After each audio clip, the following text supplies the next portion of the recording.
And it's a good afternoon, and welcome to You and Your Business with me, Alec on 103.2 Dublin City FM.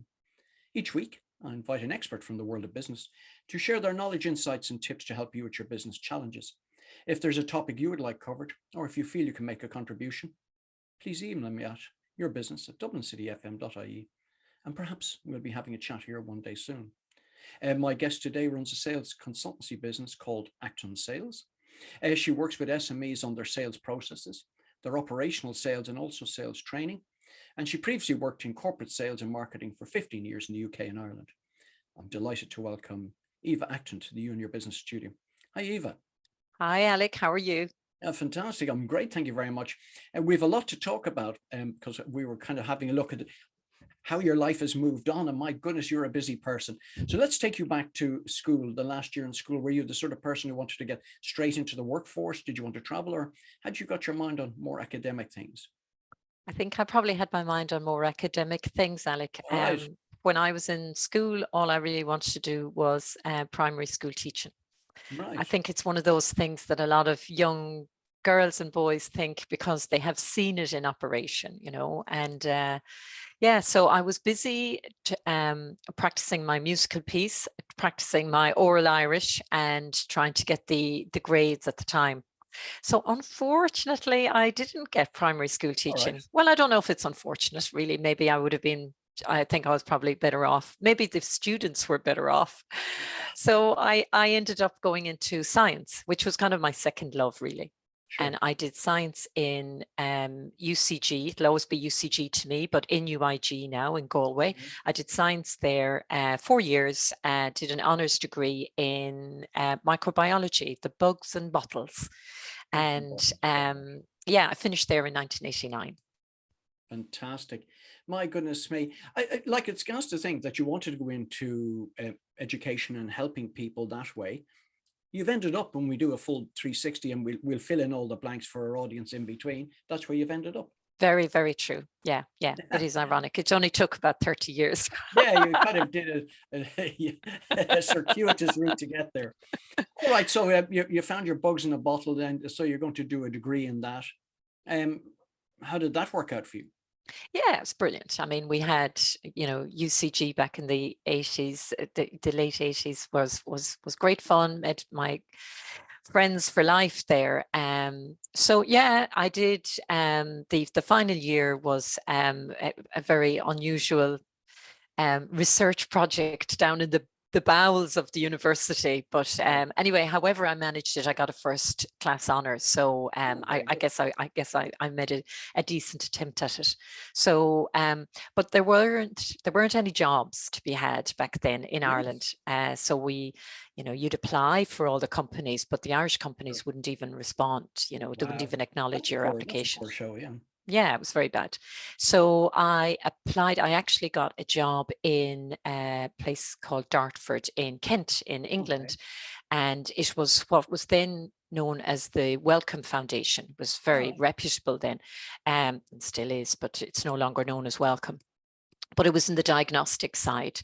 So it was and totally different to the pharmaceutical. So I worked there for 7 years. Wow. So Yeah. I only did a short stint really in the laboratories because it really, actually dealing with the physical side of the discipline that I was involved in didn't really interest me that much when it came to it. So, but it was a great stepping stone. The degree was the stepping stone, really. So within a couple of years, I was in a technical support role. So I wasn't really involved in the laboratory. Sure. And then I went from there into sales. And really back then, because I knew all the products inside out, it was such an easy transition to go and sell them to clients, because I could deal with anything they threw at me because I had been in technical support, knew all about them. So Well, there that we was go. good. I mean, there's something I think is very important for organizations. It's often people are brought in and they actually don't understand the basics of the business, but are thrown into a sales role. Yes. So from you learning from the ground up, how important that was to understand what the business was, which then gave you the knowledge to help you with your sales. Totally, totally. And you know, from this remove, I don't think it is necessary to know everything, you know, from the ground up, you know. Mm. But for me at that age and with that experience, it was a wonderful opportunity for me to get into sales and have the confidence to do it. And I remember, I often tell this story. There was a local laboratory, because we used to visit the pathology laboratories, Sure. and you know, our contracts would be long in gestation, because they'd have to go to tender, and so you'd be Right. building relationships with lots of people. But I remember a local laboratory to our company that we could never convert over to one of our Yes. products. They always like, oh no, such and such one is the best. And I got him, because I showed him. I actually brought in the product to show him, to demonstrate to him how ours was actually better than the competitors, and I got him. But like, nobody else would have been able to do that, but I understood the product inside out, you know. So it's, yeah, it's one of those things, you kind of push it to the limit to get it, you know, to Yeah, get the but it's sale. interesting because this product, for our listeners out there, it's not something you put in your back pocket. Um, No. no, this was a serious piece of kit, and you had to get permission and all sorts of things to bring it in, and hopefully Yeah, they wouldn't damage it. yeah, you do it. Yeah, yeah, yeah. But it just shows you sometimes people, the doubting Thomases need to see it. Oh, without a doubt. Yeah, without a doubt. Yeah. And that's, I mean, the whole demo thing is obviously, you know, very powerful tool when it comes to sales. It's not always possible, because you Sure. can't get to that stage, and you think, if I could just get them over the line, I Mm. know, if I could just get them to see it, you know. In another sales role, a massive part of our sales process was to invite people up. This was in the following job I was doing. We Sure. were based in Clonberis in North Wales, and the manufacturing plant was up there, which was a big coup to, Yes. you know, to be manufacturing in the country.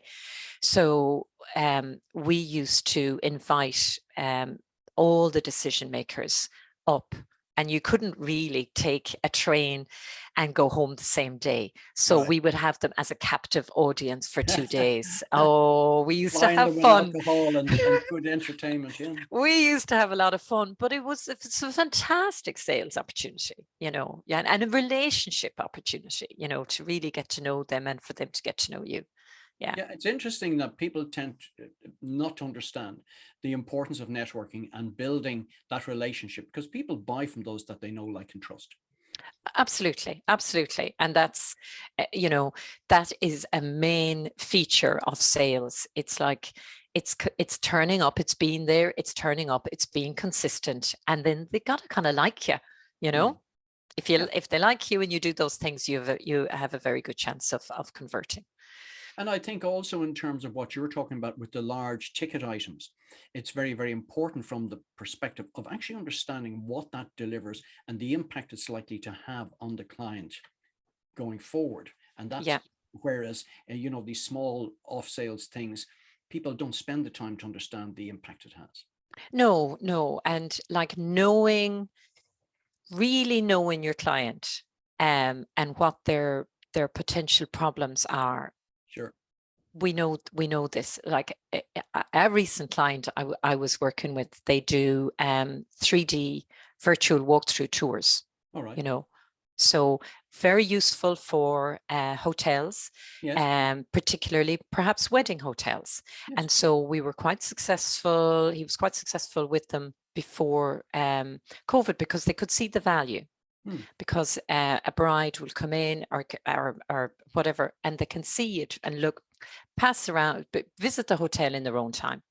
But with COVID, you know, when COVID lifted, the hotels started to feel like, well, we can now walk around and do our own tours. You know, Yes. the problem was they'd walk around with the bride and groom, and then somebody would have to walk around with the camera to show the granny who couldn't visit the hotel, or the sister living in Yes. Australia. And that would all take time. Yes. So it was like, you know, that moment when you think, right, that product is going to save you time and money. because you don't have to have somebody walking around the hotel with a camera twice or 3 times for one wedding. So it was us understanding that for the client, Yeah. that moved some of them along. Anyway, yeah. No, it's very relevant. And if you're just joining us now, you're listening to You and Your Business with me, Alec Drew, on 103.2 Dublin City FM, where my guest today is Eva Acton. And we were just talking about sales, and we'll come back to that in a minute because I think there's some good insights for people who are listening. All right, you're in the UK, you're spending quite a number of years here, but you weren't going to be in the UK forever. So something was No. going to lure you back. Yeah. So I worked with, I moved from Welcome, it was then Murex, to another medical diagnostic company. It was called DPC. It's now Siemens. All right. And yeah, and we had a team of women. We were very successful. A great period of my life. We had diagnostic equipment, very high value contract sales, and they would be 3 to 5 year reagent rental deals. So capital equipment followed by 3 to 5 year reagent rental deals. And we were visiting our clients would have been the pathology laboratories. We'd have, building relationships with the consultants right down to the laboratory technicians. All right. So all the people involved in the decision. And we had a great product at a great time, and we had a lot of celebrations. It was a good time. And so then we had a lot of success in the UK, and an opportunity came up to try and create that success with our distributor that we worked with in Ireland. And I thought that job's got my name on it. So I came home, and that was 2000. And I worked with the distributor for 2 or 3 years, and we had a lot of success in Ireland as well. It was just right product, right time, right marketplace, good combination. Not saying it was easy, No. but we won some really big contracts. Tala Hospital was a big contract, and Limerick Regional was one of our biggest clients at the time. So we would have done like a lot of nice PR and stuff. I mean, some of these contracts were over €1 million, so very, very high value ones. You don't just drift in and sell it off a brochure, No.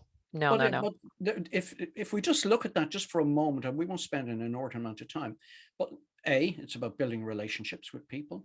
It's about really understanding what their challenges are, and it's very much understanding what your competitors are trying to sell to them. Absolutely. A big thing was knowing the competitor, and like Ireland is a small market as well, and DPC, as it was then, were relatively new, and there was a lot of big players in there like Bayer or Abbott or Roche, and we were up against those. So what they were doing and their product offering and the incumbent was always a big challenge. So you were always kind of walking a tightrope as to, which way the client would go. And it was small things and maybe certain preferences, even though we would do European tenders. Sure. I was only talking last week about the fast ferry that used to go from Ireland to the North Wales, because we were based in Clonberis, and I used to get the fast ferry over at 6 o'clock in the morning, and we'd be working on a tender. I would get into the office in Clonberis for 9. We would spend the day putting the actual physical document together. That was before you just submit a CD. And I would literally get the 5 or 6 o'clock ferry back, and I'd be back home at 9, 10 o'clock, but I'd have the tender in my hand, all done, So there we were doing a lot of that at the time. So it was a busy time, but it was a good time. It's a whole world of its own. Yeah. I spent years in that myself, so yes, very familiar. And the other thing too, which I think it's worth pointing out to people, and I'm hoping you will agree with me, that in terms of the competitors, you would never knock them and say something bad about them when you're talking to your client. Not at all. No, not at all. There's nothing wrong with highlighting a weakness. Yes. Or perhaps highlighting an area where you have something that the competitors don't have.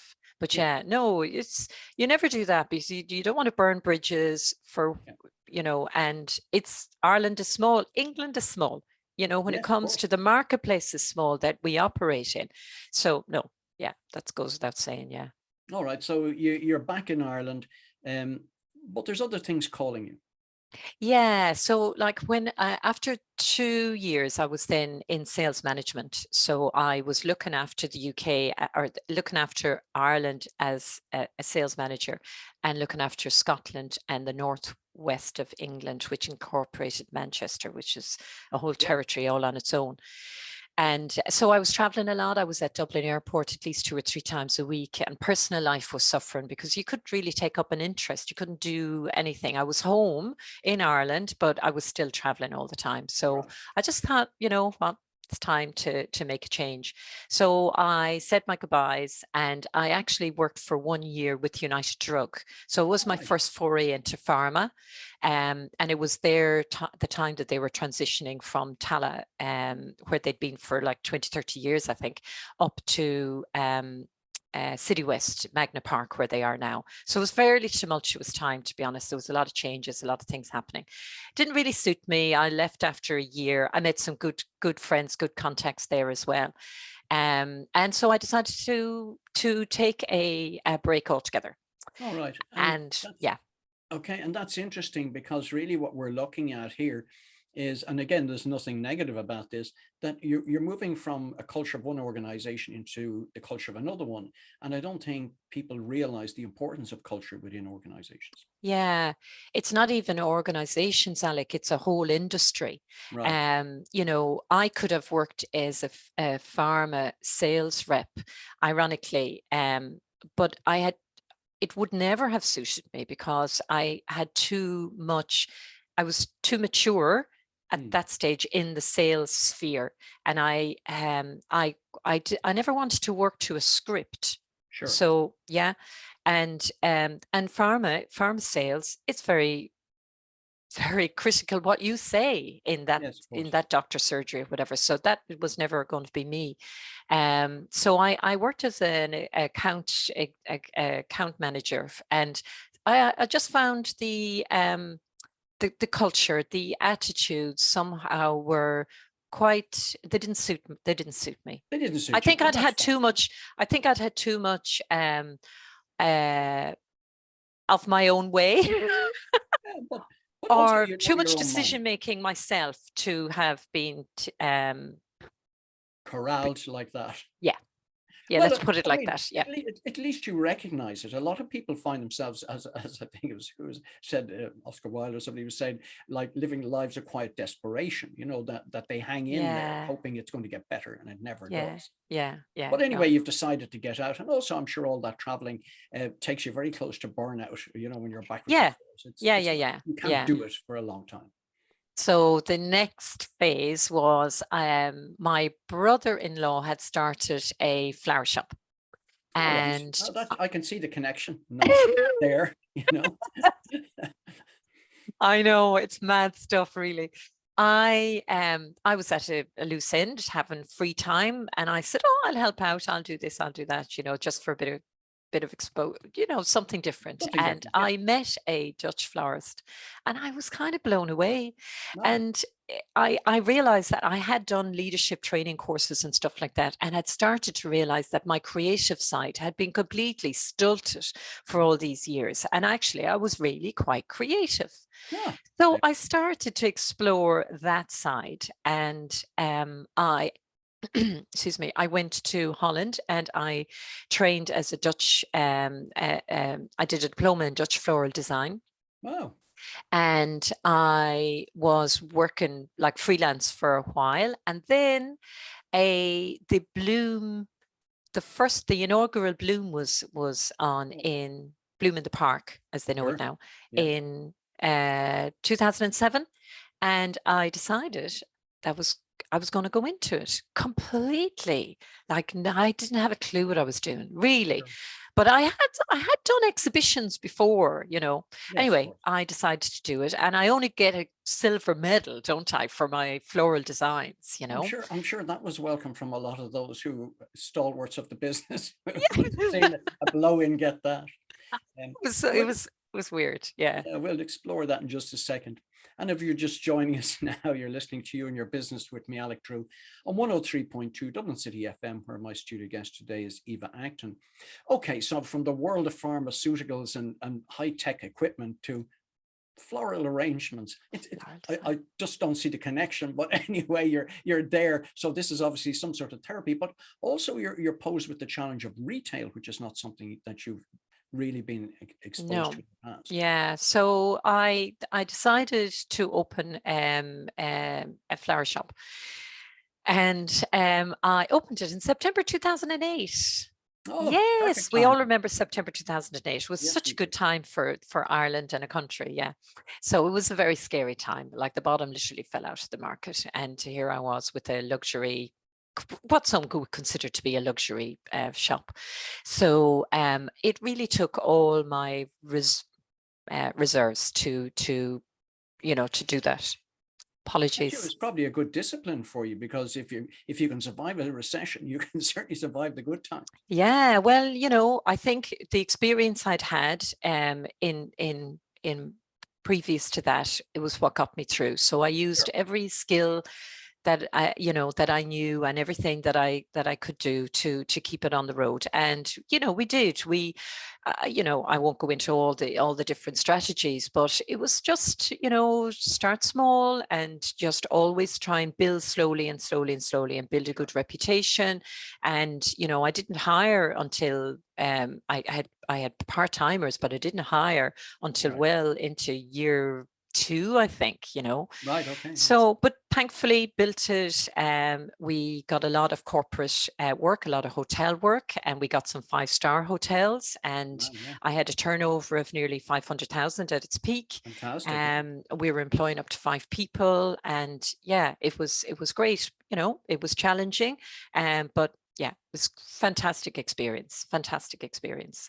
Yeah, great. I mean, you had a completely different world. Of course, you would have been pampered in the previous life that you had, in terms of things are handed to you like computers and cars, and oh, that car's insured and that's done and that's done, and now you're all having to do it for yourself. Oh, totally. I mean, I always say in corporate life, you're in cotton wool. You don't realize the cost of tax and insurance on a car. Yeah, I You know. don't even realize the price of petrol, and now you're running a van, running a shop, paying insurance, paying public liability. What was public liability? We never have to worry about that.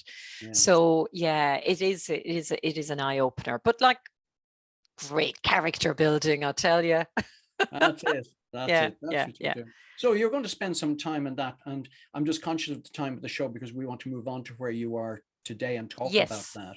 yes. So you were going to be there for a certain amount of time, and then you were going to say goodbye to it, and because you had new challenges facing you. Yeah. I think I wanted to do something else. I was there for 11 years. And I think the last couple of years I had been thinking, right, I want to do something else now. And I'd never have been able to get a manager, because it was too much associated with my name. And I just would always have been too married to it. So Right. I sold it, and I sold it in September 2019. And actually there was a couple of buyers in the running for it, because it was a great little business, and still Right. is a very successful little business. So I'm always really proud of it. So yeah, I sold it in 2019, and to take a little break, and I really wasn't sure what I was going to do.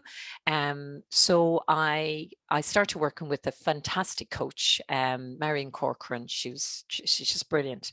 And she made me think about, like, look back on your career, Eva, and decide, Right. and really look at where you're happiest, where you're most successful, where you achieved the most. Really analyze that. It's a fantastic exercise to go through. And I realized that where I was most successful and where I was happiest and where my skills are was all about sales and relationship building. I mean, they Sure. were the two that came through in all the jobs that I've done, it's sales and relationship building. And I would not have thought that that was, until I analyzed it, I would not have thought that they were the skills that were anchoring my whole career, you know, through corporate sales, through retail sales, you know, all that kind of stuff. So yeah, so that's when I decided to start Actonsales, Right. making a little play on my name also. Right. And yeah, so that's over 2 years ago now. Right. And that's quite interesting because there's sales training involved in all of that, which really takes you back to where you started in terms of this desire to teach. Teach, yeah, that's the irony of it, actually. And that it, you know, it took 30 years to get to what you wanted to do back then. An overnight success. Enough to be an overnight success. Yeah. When I started Actonsales, honestly, I did want to do more training than I had been doing. But my worry was, I didn't want to be this person who, you know, 5 years later was like, oh, well, when I did this, you know, I very much wanted to the training to be pertinent, to feel it was real. Sure. And after 2 years of being in both, you know, looking at sales processes and operational sales, you know, I feel there's so much that can be offered in that I have to offer in insights for sales and sales training. So yeah, and that part of it I love, actually. Well, I think you identified something also, and I think it's a shame so many sort of business owners don't invest in themselves in terms of knowledge, that you invested in a coach. Somebody Yes. was able to help ground you. You know, and there's so many coaches out there, including myself, as they say. Yeah. But more importantly, that decision to invest, yeah, and that payback that comes time and time again from it. Yeah, absolutely.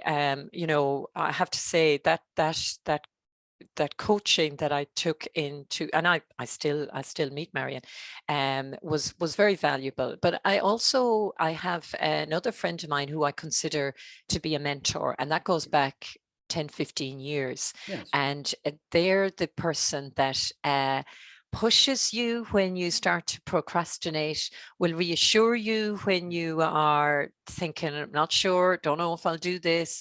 You know, they are that go-to person that, you know, over a coffee, you just come away thinking, right, that's it. That's, you know, I'm clear now, you know, where you just thrash something out. And we don't consider, I don't, you know, he would probably never say he's my mentor, but that's how I, you know, Yeah. as well as a friendship, that's how I look at that. No person is an island, and you do need an outside-in perspective to help you, you know, rebalance yourself, because we can get caught up in our own business. I suppose in the 2 minutes we left, believe it or not, we're down to about 2 minutes. Wow. Tell people where they can find out more about you. Yeah. Yeah. So so it's actonsales.ie is my website, and I'm on LinkedIn, and I am on Instagram and Twitter also. So all the links are on my website. I did a lot of work on Instagram initially, but then Right. I wasn't sure that my clients were there, but I'm still in and out there all the time. But LinkedIn is probably my more go-to place, you know. Right. Or come along to the VBON. Oh, the Virtual Business Owners Network, yes, virtualbon.com, where you can network. And yeah, and people, I think, underestimate the power of networking. I think so many people in this day of instant gratification are looking for the quick result, whereas you might get it, but more than likely, networking is a lifetime skill, and it comes back in spades. Yeah. In terms of sales, you might, in the sort of minute we've left, or 30 seconds we've left, have you a quick tip for people about sales that you'd like to say? I think this is one of the foundations of sales that you should always think about. Yeah, there's so many things about sales, but I just, it's simple, really. It's about being present, being consistent with what you do, with your activities for yourself, for your own self-discipline, and consistent with your messaging for your client, and turning up and just getting on with people, you know, just make it so that they're not going, oh, here we go again, you know. You know, they're very simple messages. I mean, you can't make it all on that, but if you get those right, then you're on the road. Actually, I was at the Small Firms Association, and David McNeve did an inspirational chat yesterday, and he was saying that every company should have a department called Make the Customers Happy department. Great. Well, we'll finish on that very positive note. Yes. A special thanks to our guest today, Eve Acton, for coming into the You and Your Business studio. Thanks also to Salmon Sound. The podcast today shall be available on dublincityfm.ie from tomorrow. Thank you for your company, and please remember to join me, Alec Drew, again next week at the same time, 1 o'clock, right here on 103.2 Dublin City FM for another edition of You and Your Business.